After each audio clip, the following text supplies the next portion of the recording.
Sorry, bro.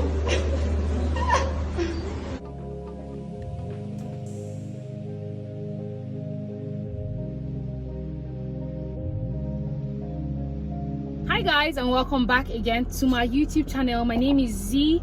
I'm a YouTuber and a lawyer based here in Nigeria, and I just wanted to weigh in on the DOWEN student who was allegedly murdered by his co-students or colleagues based on the fact that he refused to join the cult group that they wanted him to join. Now, there are a lot of controversies, there are a lot of issues, there are a lot of speculations and opinion as regards this, but only one thing is certain: that a student died, that boy has died, and now he is his body is probably at the mortuary. Now, the very first thing you understand that this has gone from a civil matter to a criminal matter. The state will prosecute this matter because it's now a criminal matter. The parents have no way of prosecuting this matter. Understand that the first thing that should be done is an autopsy carried out on the dead boy to ascertain the cause of death. That is the only way that you know what actually happened and who to hold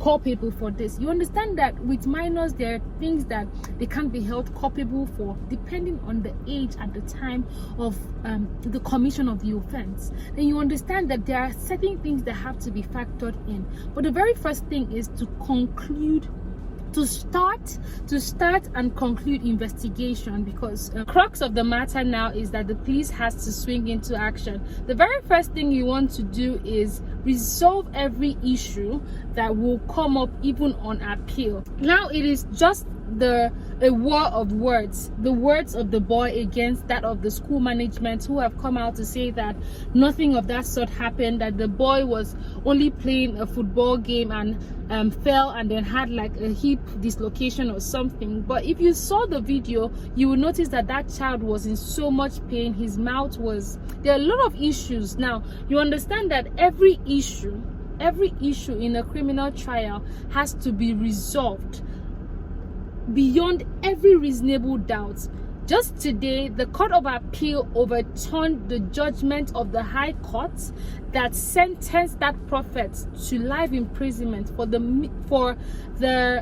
little child of 1 year old that went missing. I know that case caused a lot of controversies in 2020, but you understand that you need to have all your facts in check so that even a blind man will see clearly that your facts are in check. So it can't be a criminal trial without an investigation to ascertain what happened, to bring your evidence or your facts before the court. But the first thing to be done now is to have the autopsy done. I mean, we can all be on Twitter shouting hashtag justice for Sylvester, and still nothing happens, and he doesn't get the justice that he deserves. I mean, we can all see how that happened for George Floyd, and everyone came out, and now we're seeing that things are being put in place.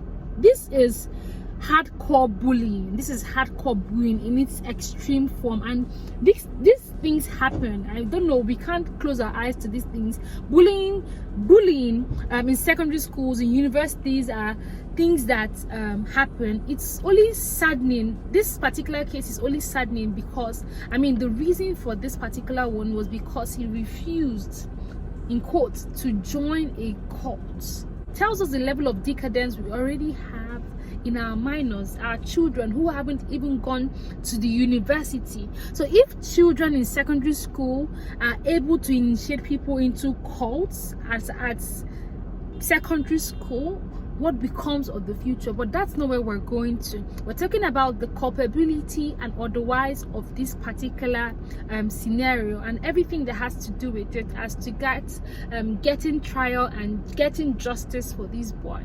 Because the court is a court of record, is a court that deals with facts, the facts before it. It's not a court of sentiments. So if you decide to go to court now, even with all the opinions flying on social media, with all the celebrities standing their grounds and saying hashtag justice for Silver, justice for the boy, nothing is going to work except you have concrete facts to back up the fact that that boy was actually killed either by way of poisoning or they said he was given a chemical to swallow. action.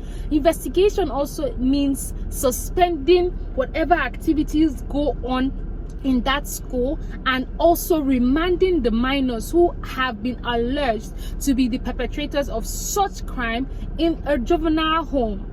Now, you understand that the law does not allow minors to be put in the same place as adult offenders. So you need to be sure that every step is taken so that you are not running foul of any law.